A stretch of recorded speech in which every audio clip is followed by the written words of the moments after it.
Right, so I want to show you what Vinnie just played on that little awesome lick. Basically, what sounds cool about it to me is the fact that it's going from 16th notes to triplets to quavers. So I'll play the lick to begin with and then I'll break it down.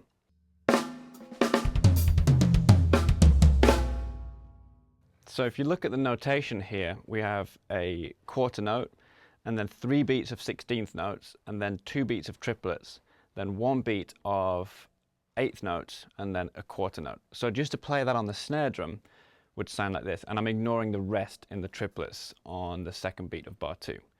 So we have this.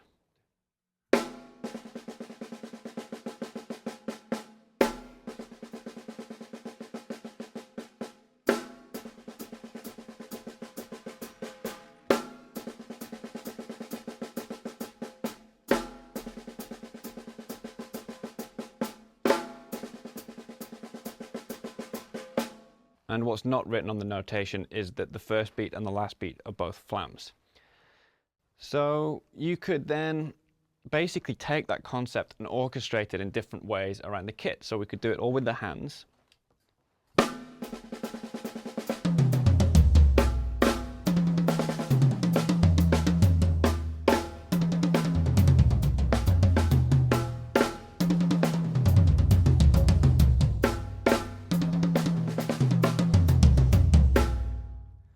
So they were all random, unthought out licks really, so there was not much melody in there. If we look at something else that's going on in this pattern, you have on beat 2, you have a 3, and then we have a 4, and then we have a 1. So as a repeating motif in the hands of 1, 2, a 3, a 4, a 1.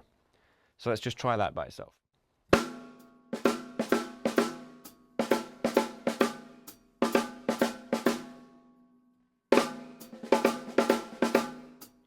And then let's take that and go into the triplets and the 8th notes in the second bar.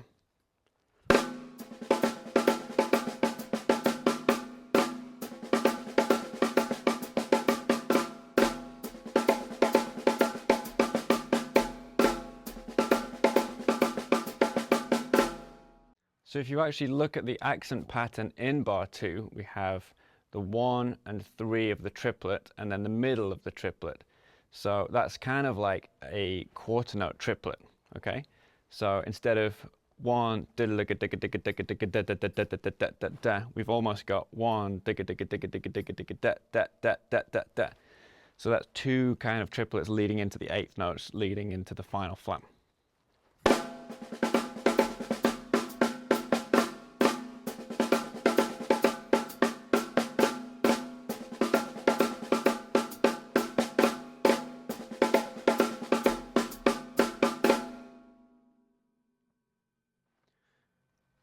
And then we have this idea of filling in the gaps between the a 1, a 2, a 3 with bass drums.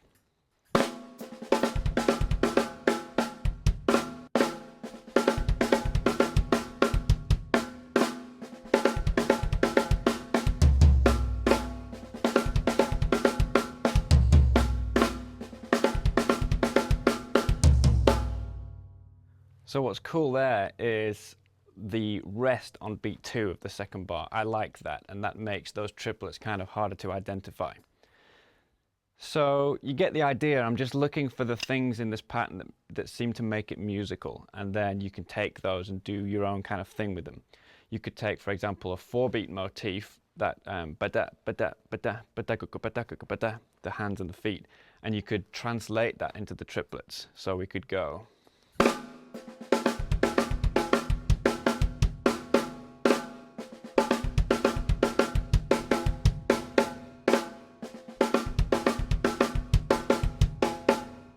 So that just gives you a feeling of the same pattern slowing down gradually.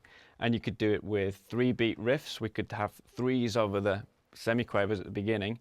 So we could say snare kick, kick, snare kick, kick, snare kick, kick. And that would sound like this.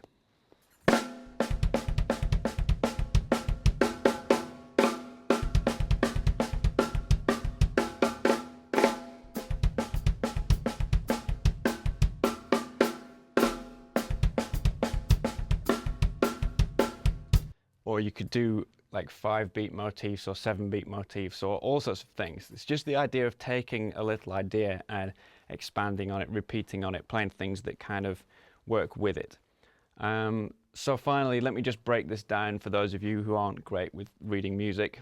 The first beat is a flam on the 1, blap.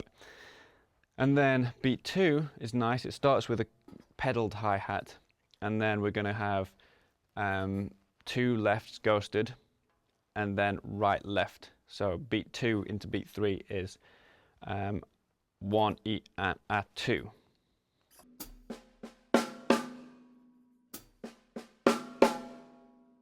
And then taking it from beat 2, we have that snare drum that we just played, followed by 2 kick notes, followed by a floor tom. So beat 2.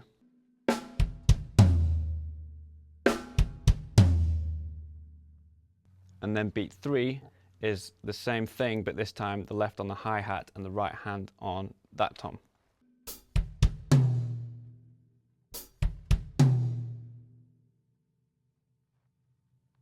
So it would be a good thing to practice as an exercise, beats 2 and 3 joined up.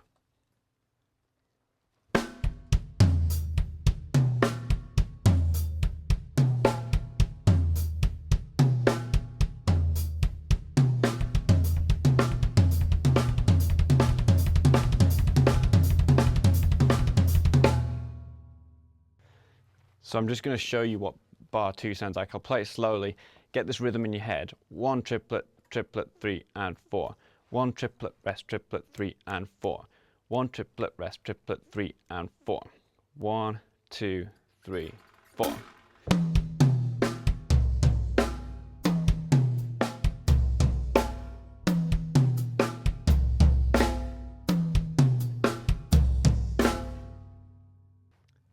So the whole thing together.